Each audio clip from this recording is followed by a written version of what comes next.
¿Cómo podemos conocer un territorio? Caminando, recorriendo sus montes, sus ríos, sus caminos, sus calles y sus pueblos. Pero el territorio también se escucha. Las voces que lo habitan nos cuentan su historia. Una historia que no siempre está escrita, pero que sigue viva aquí, en el Alto Palancia.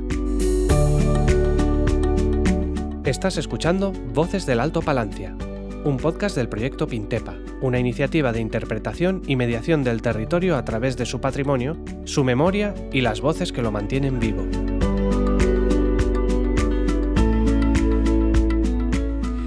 Hoy nos encontramos en el castillo de Castelnovo, que está actualmente en obras para restaurarlo y que se quede mucho mejor. Aún así ya es impresionante, la verdad que hemos podido visitarlo por dentro y es una maravilla.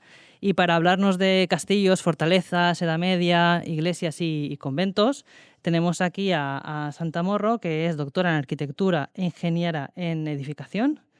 ¿Lo he dicho bien? Vale. Y a José Manuel López Blay, que es miembro de la asociación Cartuja Vall de Crist y cronista de Altura. O sea, ¿lo he dicho bien también? También, sí. Vale, y para empezar, para ir calentando un poco los motores y que os soltéis un poco, me gustaría que me contáis cada uno vuestra experiencia o lo que os hizo querer dedicaros al mundo de la restauración, en tu caso, la arquitectura, de ser cronista, de la historia, de averiguar dónde estamos, sobre todo en el territorio del Alto Palancia. Si quieres, empiezas tú, José Manuel.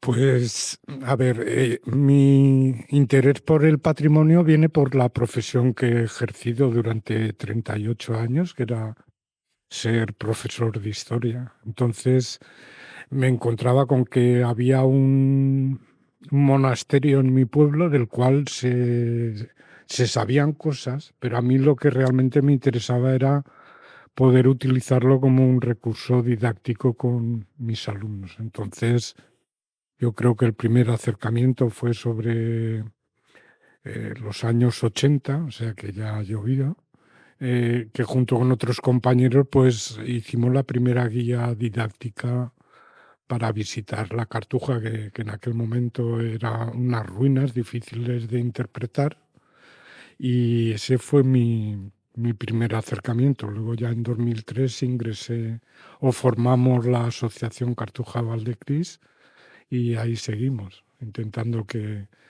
conservarla y que pueda abrirse y se convierta en un espacio de cultura. Muy bien. Y Santa, por tu parte, ¿qué nos puedes contar?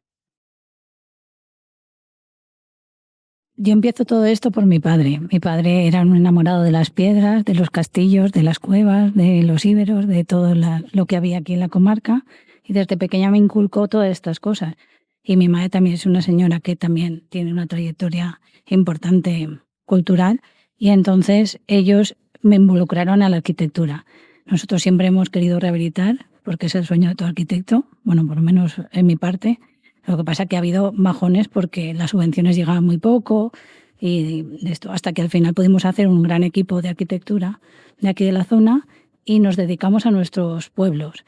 Entonces, somos gente, el despacho que se llama Anima Arquitectura, somos un montón de gente de aquí de la comarca que intentamos restaurar las cosas de nuestro pueblo y hacer conocerlo a los habitantes, a los niños, hacer excursiones, pues ponerlo en valor y que todo el mundo se sienta, como dice José Manuel, pues es una didáctica para que cada uno sienta su pueblo. En este sitio también hay una asociación de amigos del castillo, de Castelnovo, y hemos visto el potencial de cada edificio, que es lo que hablábamos, y en la época que restaurarlo. Entonces, cada sitio tiene su importancia. Unos son castillos íberos o castillos medievales, o aquí como es el Palacio de Beatriz de Borgia, hermana de Alejandro VI. Muy bien. Y claro, para poner en contexto un poco a nuestros oyentes, y yo, por ejemplo, que me he recorrido el Alto Palancia para hacer otro trabajo, he tenido que ir monumento por monumento, he visto que en cada pueblo hay una torre, un castillo, hay alguna pincelada de fortificaciones medievales, construcciones muy antiguas, un montón de piedra en seco, es una barbaridad lo que hay en el Alto Palancia. Entonces, si me pudieras contar un poco por qué hay tantos castillos, tantas edificaciones, si tiene que ver algo el territorio, cómo se conquista, un poco de historia para ponernos en contexto, alguno de los dos, el primero que quiera.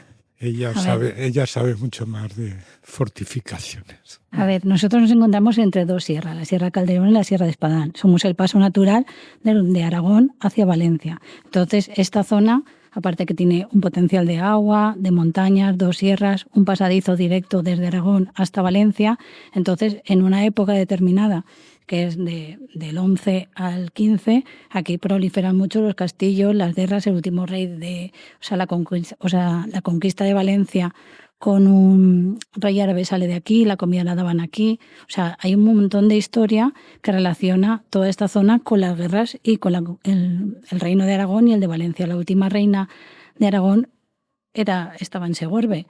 Y nosotros aquí en esa época teníamos de Valencia a la hermana del Papa. O sea, tenemos una relación un poco entre dos reinos. Y eso hace que hayan tantas fortificaciones, aparte de las anteriores, pues desde los íberos, la Edad de Bronce, hay mucho, porque es un paso natural hacia el mar. Un paso natural y un lugar de mucho recurso también. Recurso sobre todo el agua, hay un montón de fuentes también. Entonces, que respecto a otros tipos de edificaciones más culturales o religiosas, pero la cultura y la religión en aquella época creo que iban de la mano, ¿qué nos puedes contar, José? Bueno, respecto a lo que yo conozco más de cerca, que es el tema de la Cartuja de Valdecrist, también íntimamente ligado con lo que apuntaba Santa, hemos de considerar que después de la guerra de los dos Pedros, al poco tiempo, Altura, que pertenecía al señorío de Xérica, adquiere su Carta a Puebla, y 2 años después de la adquisición de la Carta a Puebla es comprada en subasta, porque en aquel momento el señorío de Xérica pasaba apuros por el infante Martín, el segundo hijo de Pedro, que en principio no estaba llamado a ser rey, porque el rey le tocaba a su hermano Juan, ¿no? Entonces, ¿qué lo relaciona con esta comarca? Que su mujer es señora de Segorbe. Él es dueño por compra de Altura y entonces eligen como residencia principesca tanto Segorbe como Altura. Pasa tiempo en la Cartuja, que manda a construir, es profeso, y pasa tiempo en Segorbe, ¿no? La Cartuja en ese sentido también entiendo yo que es una construcción, es una pequeña ciudad fortificada a su manera. Creo que hay un recinto que la protege, es una ciudad autosuficiente, podríamos decir, y ahí ellos pasan tiempo. Es una manera también de asegurar la conquista. Quiero meter allí a monjes cartujos, pues suponía de alguna manera afianzar esa recuperación del territorio que hasta hacía poco tiempo había estado en manos de los musulmanes. Sí. Claro, es una forma de decir, aquí está la religión, los metemos aquí en una fortificación, entre comillas, y así ya lo tenéis esa parte religiosa, que en aquella época era muy importante la religión. De hecho, creo que el rey y la religión iban súper ligados uno con el otro. Era algo que iba junto, no ir por separado, y me imagino que en la cultura musulmana sería similar. O sea, la religión y la gobernanza iría de la mano. Entonces, claro, las fortalezas y los castillos, la Cartuja, incluso las iglesias, le han dado vida y historia y una identidad cultural a este pueblo. ¿Qué me podéis contar sobre esa mezcla de culturas, de conquista y reconquista, y vuelvo a conquistar, y ahora estoy aquí, y ahora estoy allá, y ahora somos musulmanes, ahora cristianos? ¿Qué me podéis contar? ¿Algo que se vea físicamente, por ejemplo, en las construcciones? A ver, este castillo, por ejemplo, la parte de la entrada de la izquierda es de la época de los árabes. Cuando te digo que habían cinco alquerías, crean este castillo para refugiarse las alquerías que suministran al ejército de los árabes para entrar a la conquista de Valencia, de Abu Zeid. Y entonces el resto es una ampliación que se va haciendo, por eso tiene entrada en codo, porque es un castillo defensivo convertido en palacio. cada cosa, es lo que decía antes, que cada cosa tiene su importancia. En este castillo, aunque sea muy importante toda la parte árabe, pues hemos preferido la parte de la edad de 1450, coetáneos con los reyes católicos y con el de esto, porque aquí vinieron los mejores artífices que estaban también en la Cartuja de Valdecristo. Entonces vinieron a hacer todas las salas y entonces es una época de Vilagua y todos los artífices estos que vinieron tanto a Altura como a Castelnovo a hacer sus actuaciones de tipo renacentista, porque la corona de Aragón era más clásica. Cuando en Segorbe estaban construyendo en tipología medieval, aquí ya tenemos bóvedas en aristas, arcofajones, lunetos, cúpulas ovaladas, pechinas. Tenemos una serie de cosas que no estaban, era novedad y que se repiten en algunas cosas, pero en forma más estricta, porque eran los cartujos en la Cartuja. Entonces, los mejores artífices que estaban en Valencia los llevaron por el rey, los llevaron a la Cartuja y vinieron también aquí. Entonces compartíamos maestros artífices que construyeron estos palacios que tenemos ahora. ¿Y el por qué eligieron estas zonas se sabe o es algo que si no abrimos una ventanita al pasado no podremos? Es que tú mira la ventanita que tienes detrás. Sí, la ventanita está detrás. O sea, tú mira la Vega, por ejemplo, aquí, todas las cartas, por ejemplo, aquí hay mucha cultura. O sea, y tenemos también un archivo muy importante que data todo esto. Aquí la gente estaba enamorada de estos valles. Tenemos el río del Palancia, tenemos mucha agua, el río Urín, que pasa por aquí, todo eso está datado. Entonces la gente está enamorada, es muy fértil. La agricultura de esto, todo eso potencia a que si tienes los árabes aquí se fueron muy tarde. Además es una zona montañosa, luego está por ejemplo Almedíjar, que también se ha restaurado, que da vistas hasta el Toro, se ve el castillo de Almedíjar, el de la Rodana.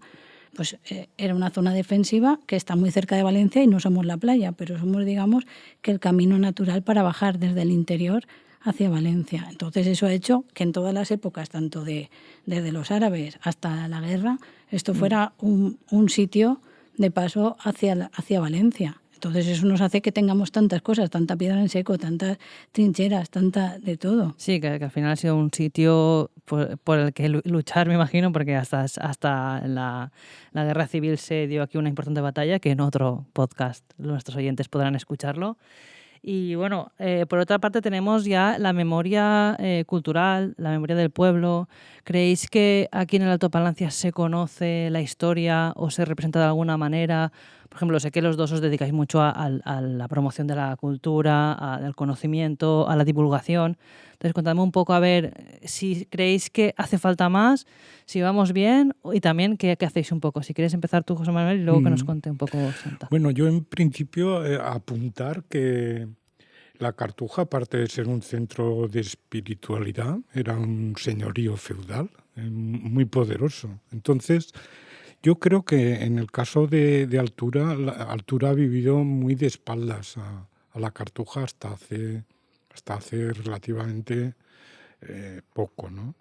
En el caso de Altura hubo la mala suerte que le afectó la desamortización. Sí. Y yo creo que algunas hipótesis... Perdona, ¿podríamos explicar un poco para que nuestros oyentes, porque creo que es una parte muy importante de la historia, un poco la desamortización, ¿en qué consistió? Sí, bueno, la desamortización se produce... Bueno, hay varias, pero bueno, sí, la que yo más conozco una de otras partes. La que más afecta, en el caso concreto de la Cartuja, es la de 1835. El país se encuentra en guerra entre los carlistas y los seguidores de Isabel.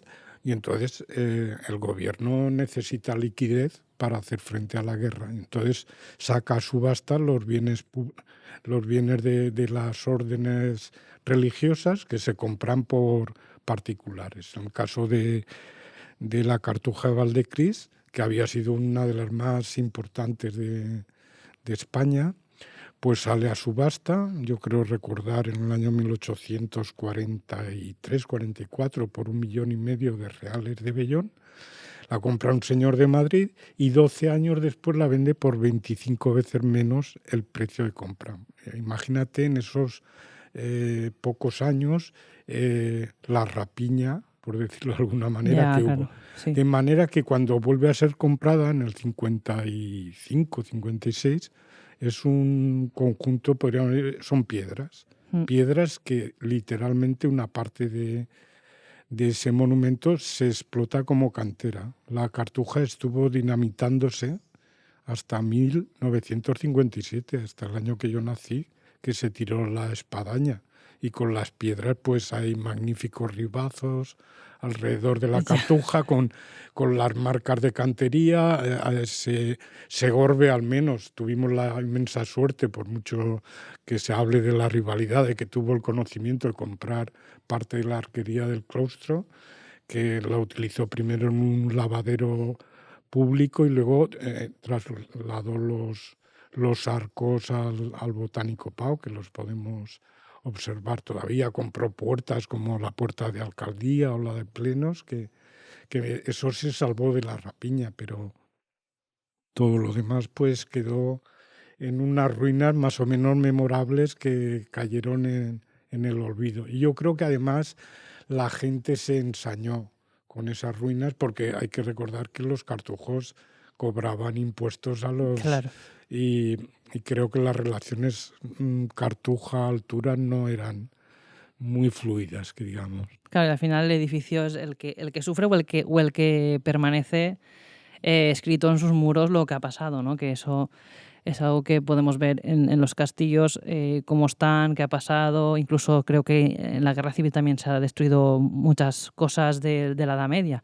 Entonces, ¿qué nos puedes contar por tu parte, Santa, sobre la cultura, la memoria, que sabemos que recordamos y que no, y cómo dinamizar estos espacios para que la gente los conozca y los defienda un poco o reivindique un poco que se restauren y todo esto? A ver, yo creo que estamos concienciando bastante, bueno, la asociación, igual que aquí la Asociación de Amigos del Castillo de Castelnuovo, estamos concienciando bastante a nuestros niños. Aquí hemos traído mucha gente. Nosotros todos los castillos que empezamos a restaurar o comenzamos, entramos una labor didáctica. Por ejemplo, voy a hablar de Almedíjar para que no sea todo de esto. Almedíjar se comenzó así. Almedíjar tiene el castillo de Rodana y el castillet, que era un castillet que era de una época que como había otro castillo más potente, lo dejan estar, y entonces estaba todo en ruinas, no se veía nada. Entonces empezamos a excavar hasta que salió todo el castillo de origen, están saliendo cosas. Entonces, para eso, ¿qué hacíamos? Pues los sábados en verano hacíamos charlas a la fresca y íbamos contando. Entonces nosotros dejábamos un número de WhatsApp y entonces la gente iba por la calle, les contábamos lo de la guerra, les contábamos las historias, le llamamos historias y historietas, que nuestro gran amigo Ángel Latorre era el dinamizador.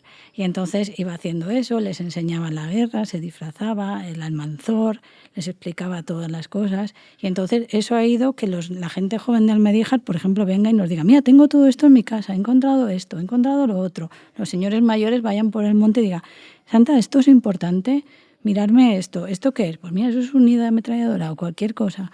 O esto es un cuco, un refugio, una caseta de piedra. Y le vamos diciendo las cosas y entonces ellos ven que su patrimonio es importante. Y eso es muy bonito porque ellos se sienten como parte, que han encontrado algo que lo habían visto 80.000 veces y no le habían dado valor. Entonces les enseñábamos a esto. En Pina pasó lo mismo. En el castillo de Pina no había nada y hicimos la primera charla y les contamos lo de Almedíjar. En Almedíjar pasó lo mismo. Nadie creía lo que iba a salir y luego... pues en Pina salió de la Edad del Bronce. Pues hicimos una charla y vino un señor y dijo: esto no era nada, no sé cuántos.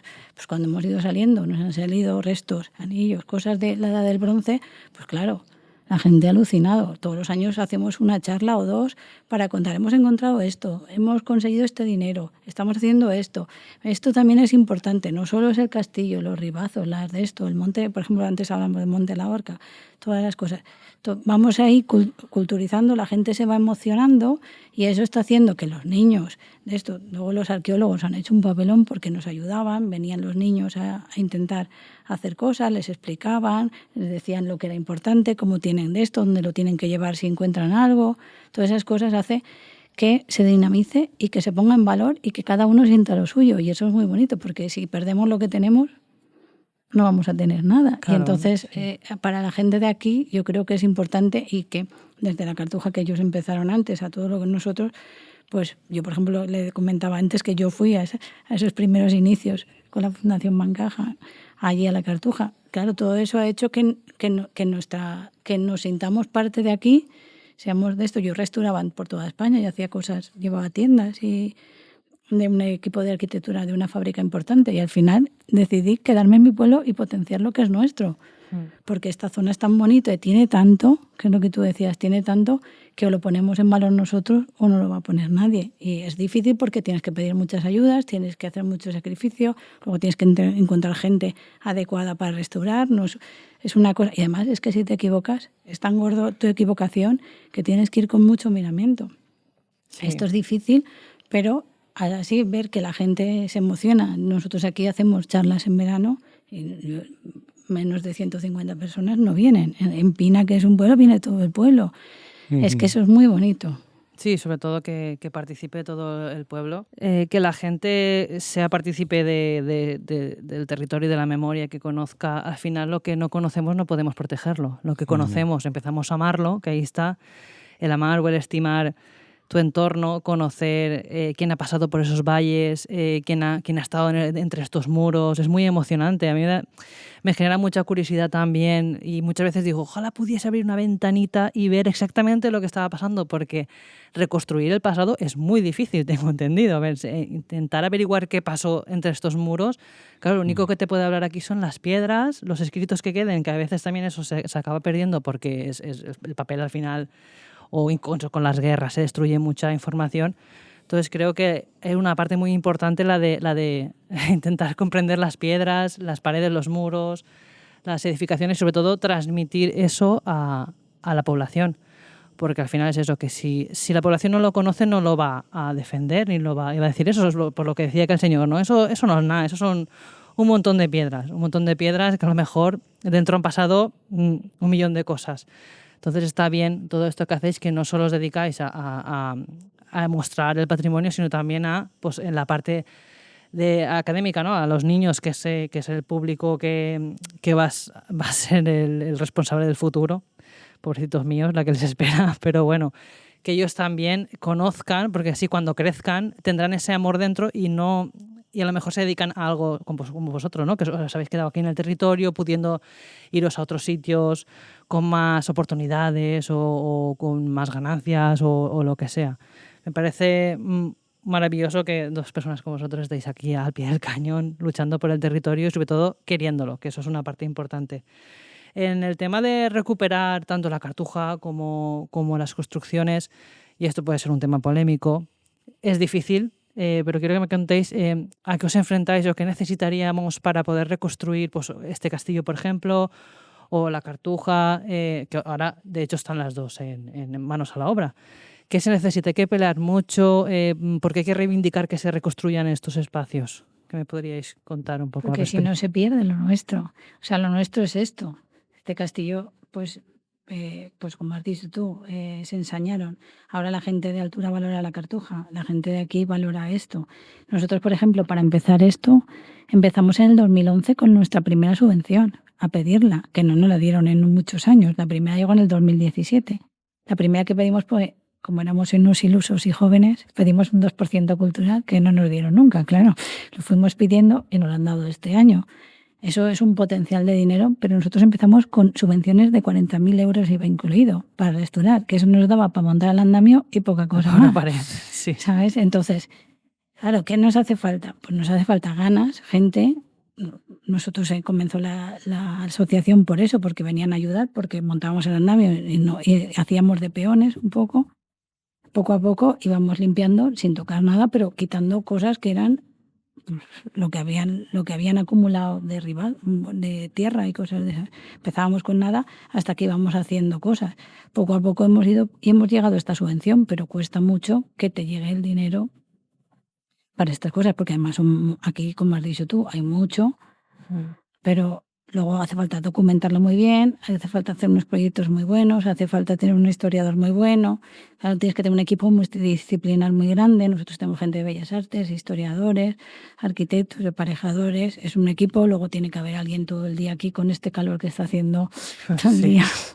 De esto, para que no hagan cosas que no se restauren como tú quieres. Es una faena muy complicada. Claro, y que necesita mucha aportación económica porque no es sencillo.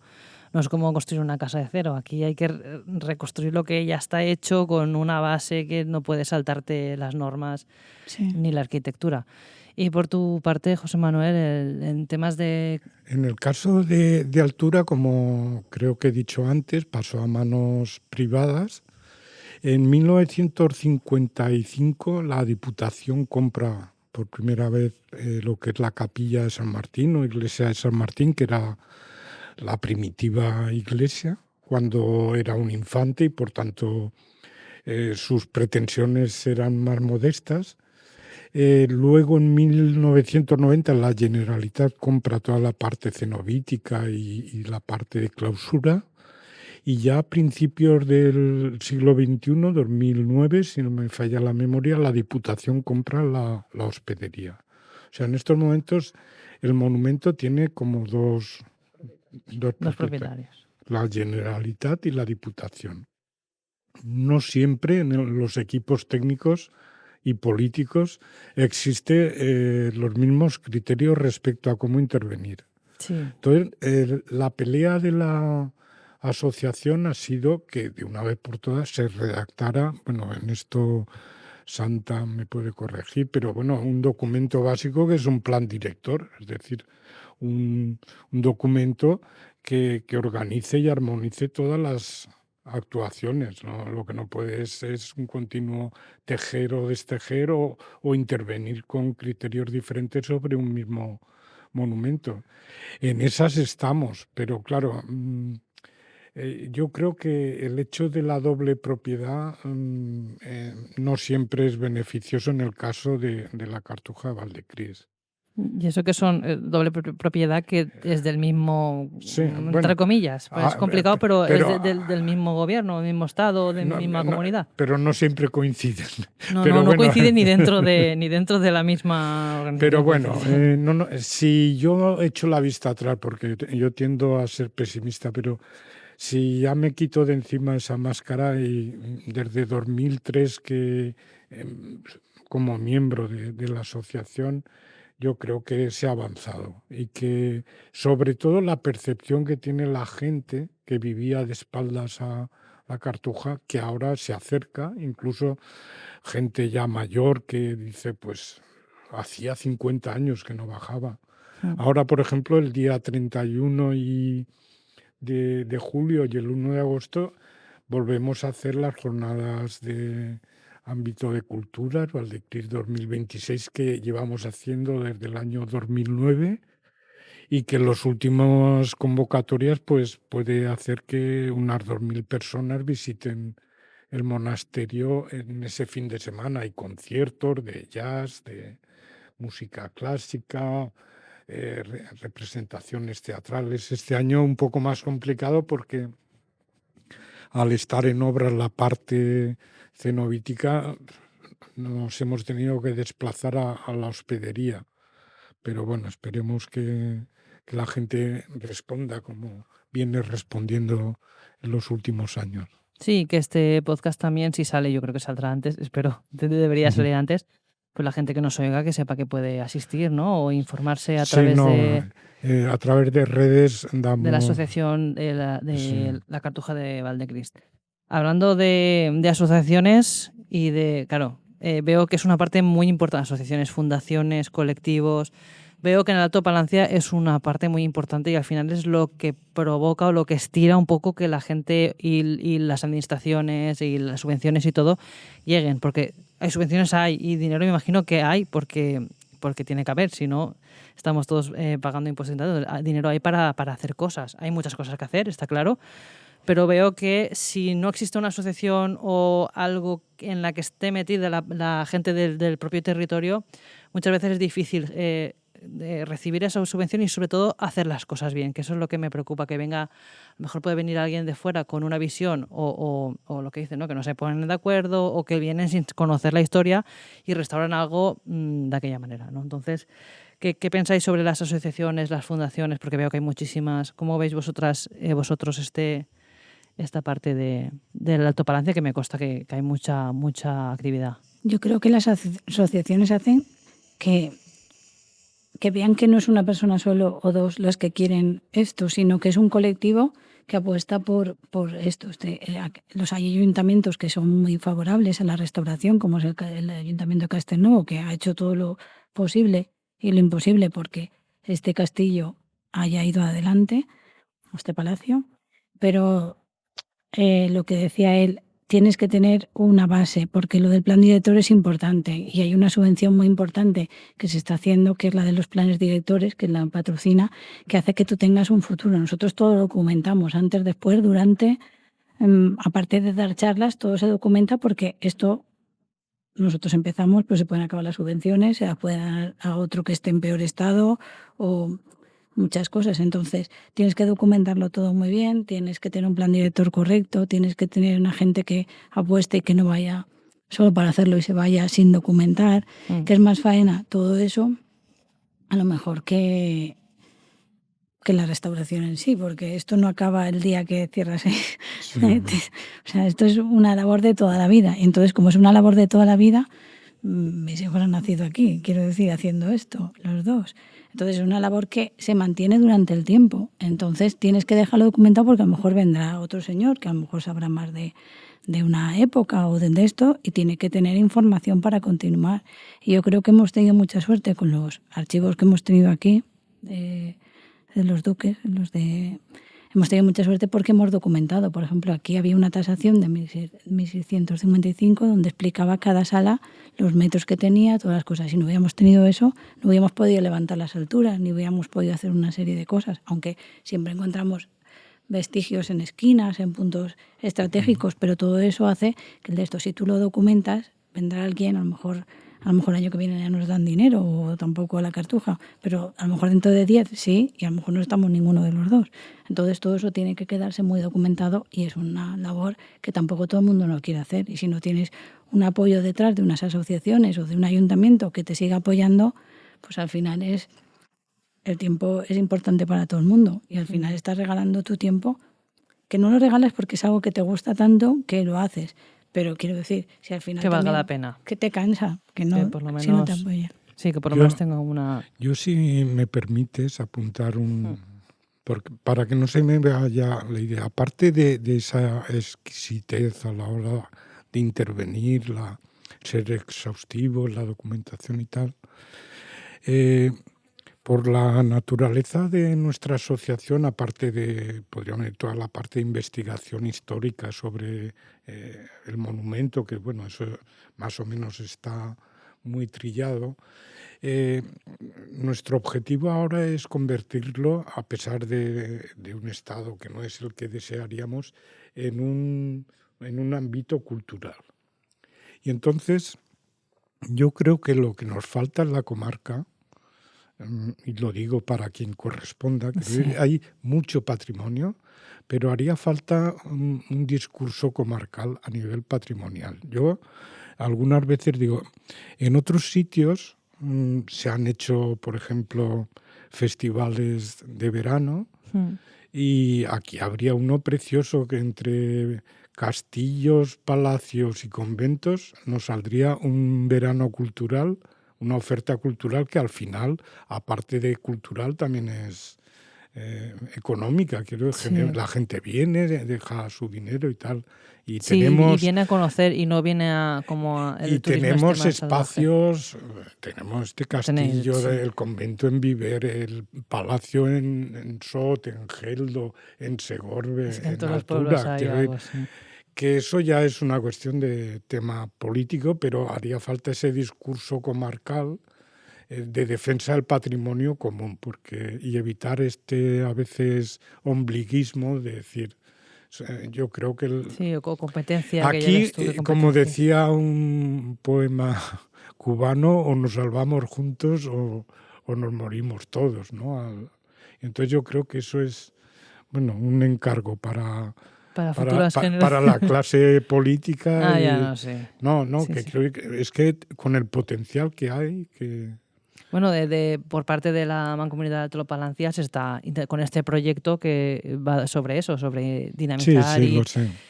Se intenta, lo que pasa que a veces te encuentras con muchas trabas, con gente que no está de acuerdo contigo y otro que sí. Y evitaré temas espinosos, pero yo creo que el discurso comarcal le hace falta madurar mucho más de lo que en estos momentos está desarrollado.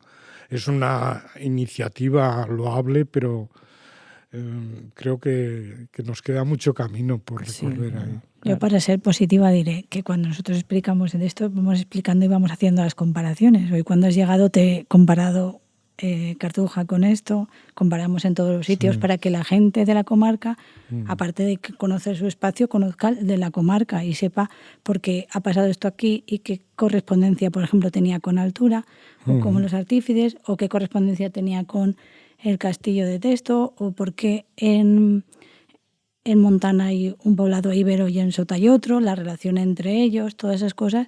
Entonces eso hace que yo, como los políticos son políticos, nosotros tenemos que ir poco a poco intentando que todo el mundo nos relacionemos y que veamos más allá de nuestro pueblo, nuestra comarca, porque es que somos muy pocos.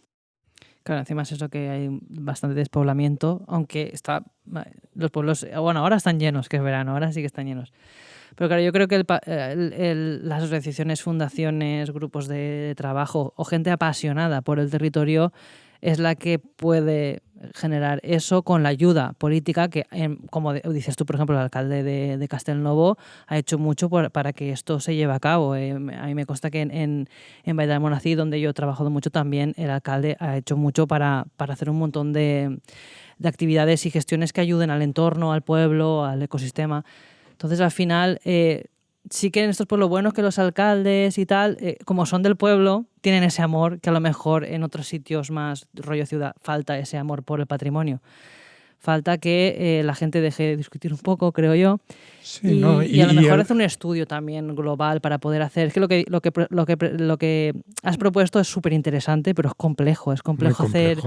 Y tiene que haber mucha gente trabajando y a veces la gente, si no está remunerada, tampoco...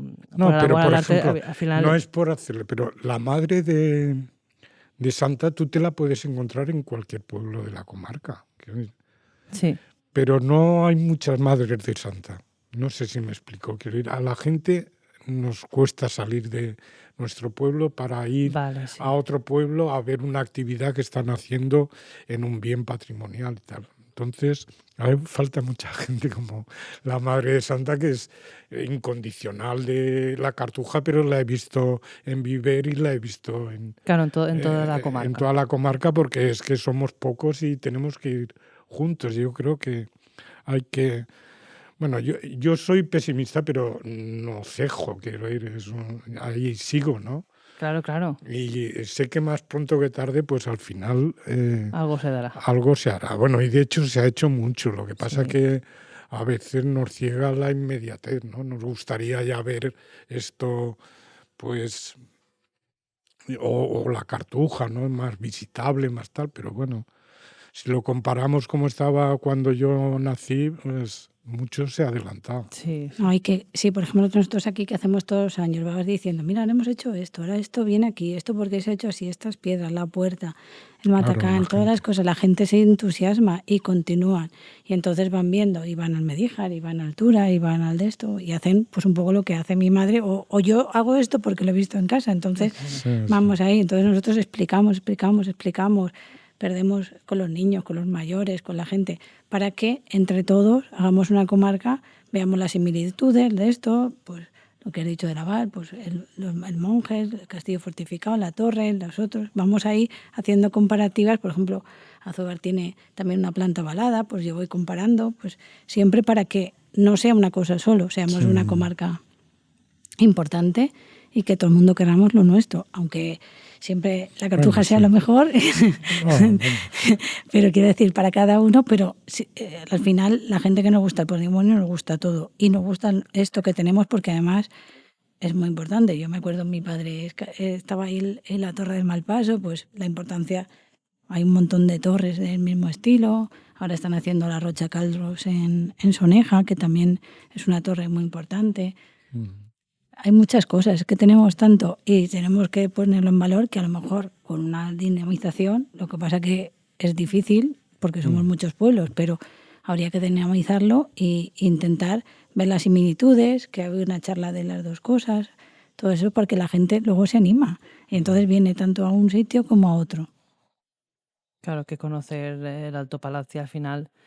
Que tenemos tanto, tan bonito. Hay mucho y no hay que... Y luego una ventaja que relativamente es una comarca bien comunicada, Sí, eso a sí que es excepción verdad. de algún pueblecillo a un por ahí. pueblo pero- que se queda con más... Pero somos una comarca privilegiada. Que no... Y luego tenemos estas montañas, estas sierras tan importantes, estos parajes naturales. Tenemos tanto, o sea que ya no solo la cultura, es que tenemos un entorno, unos ríos, unas fuentes, unos Sí. parajes naturales muy importantes que apoyan a todo esto. Sí, de hecho, no sé, yo aquí tengo dudas, por esto ya es opinión personal. No sé si es preferible ese turismo para que todo esto se conozca y el Alto Palancia, la comarca, sea más visible, ¿no? Que lo mejor, porque ahora lo visible son las playas, donde va todo el mundo. O sea, ¿cómo podemos hacer para que la gente venga aquí, pero que sea un turismo sostenible, ecológico, sin ser destructivo? Porque claro, aquí hay mucho material, hay muchas cosas muy importantes que no sé si prevalece antes el mantenimiento de estas cosas o que se conozca. A veces es un poco, pues por ejemplo, en este castillo, si el día de mañana alguien quiere hacer un concierto de jazz o de... Pues se puede hacer, eso puede hacer que el castillo se deteriore, se debe de deteriorar, se tiene que usar para poder preservarlo. O sea, es complejo, ¿no? ¿Qué opináis vosotros sobre el uso o el turismo? Es que el turismo es complicado. El turismo es muy complicado, polémico. pero la gente que viene a pasar aquí un fin de semana no es una gente que quiera playa, es una gente que va a andar, que va a estar en la Sí. montaña, que va a respetar la naturaleza, generalmente, que va a venir a ver algo cultural, no es el mismo de esto. Los conciertos de jazz, pues claro, yo creo que los edificios hay que ponerlos en valor e intentar usarlos, porque si no, ¿para qué gastas? O sea, es para que tengamos la imagen, que no se pierda, pero también tenemos que darle un uso, porque no es lo mismo verlo desde fuera que estar aquí dentro y ver este espacio. Y yo creo que el turismo hay que enfocarlo y hay que enfocar el turismo que quieres. Y si no es un turismo respetuoso, pues ellos mismos aquí se aburrirán. Sí, no, sí. Porque tienen que subir, hemos subido hasta aquí para hacer este postgas Con las montaña maletas, arriba, sí. o sea, tiene que ser, es un tipo de turismo que le gustan este tipo de cosas, si no, no viene. Y también puede ser un turismo familiar, porque vengan los niños y ya eduques a tus niños en estos conceptos de patrimonio, de naturaleza, de respeto. Yo creo que... Yo la experiencia después de ya es 17 años haciendo las jornadas de ámbito de culturas, yo puedo decir que es de las cosas que más satisfechos estamos.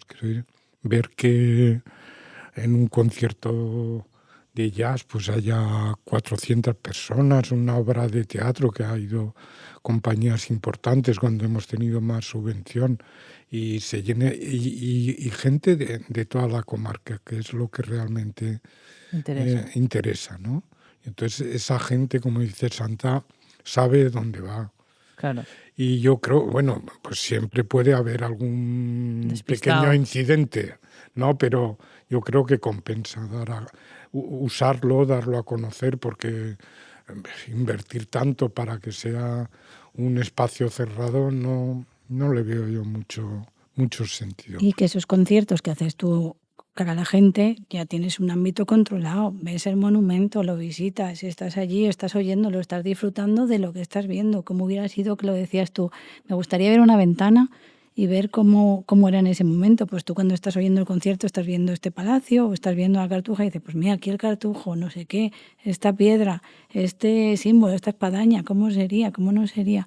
Todas esas cosas son bonitas, no es una cosa, o sea, te potencia mucho. Sí, que no es un concierto dentro de un salón cultural, que al final son todos Sí. similares con las butacas, y en este caso estás en un sitio que es un recurso visual que te puede también transmitir más cosas y generar más, no sé, no una es un espiritualidad espacio incluso. convencional, claro, tú estás escuchando o viendo las estrellas en el claustro mayor y no es lo habitual, no vas a un sitio con butaca y tal, sino que vas allí, puedes cenar al aire libre y luego observar las estrellas, escuchar un concierto de jazz Es maravilloso. Y hacerte una visita guiada vestido de cartujo, que eso también tiene su encanto. Sí, las interpretaciones y las rutas teatralizadas. Aquí veo que hay mucha dinamización y aparte, por mucho ejemplo, arte. Últimamente lo que hemos invertido esfuerzo con los escasos recursos que tenemos y alguna ayuda que nos dan es en reconstrucción virtual. Por ejemplo, el patio de entrada a Valdecris, aparte con un nivel de fidelidad de más del 90%, porque esa parte estaba muy documentada. Sí, claro. Nosotros eso también lo hacemos. Porque estamos haciendo maquetitas de los espacios que restauramos para que los ciegos también la toquen aunque no puedan subir. Estamos haciendo maquetas, estamos haciendo visualización, estamos entrando, por ejemplo, ahora hemos acabado las criptas de Montán, que no han empezado la última restauración, pues hemos hecho una guía virtual para que la gente pueda entrar, porque a lo mejor no tienes un dinamizador cultural que esté todos los días del año. Claro. Entonces, pues que puedan entrar, aunque vayan con un código QR, que lo puedas ver todo, que puedas tocar y que lo puedas ver. Y eso hace también... Usar las tecnologías también modernas para darle un mejor uso que hacer cualquier ilustración de ti en modo muñeco. Entonces, vale, pues hemos dicho que los espacios que se restauran y los que permanecen más o menos bien y en condiciones que sean usados para... que no se cierren las puertas. Eso ya lo hablamos en el episodio del primero que hicimos con Lola y Ángel Portolés, de cultura, diciendo que las puertas de los sitios deberían estar abiertas, pues para eso, no para que entre todo el mundo a hacer lo que quiera, con algo controlado, con gente que se encargue de que se hagan cosas normales y no ninguna animalada.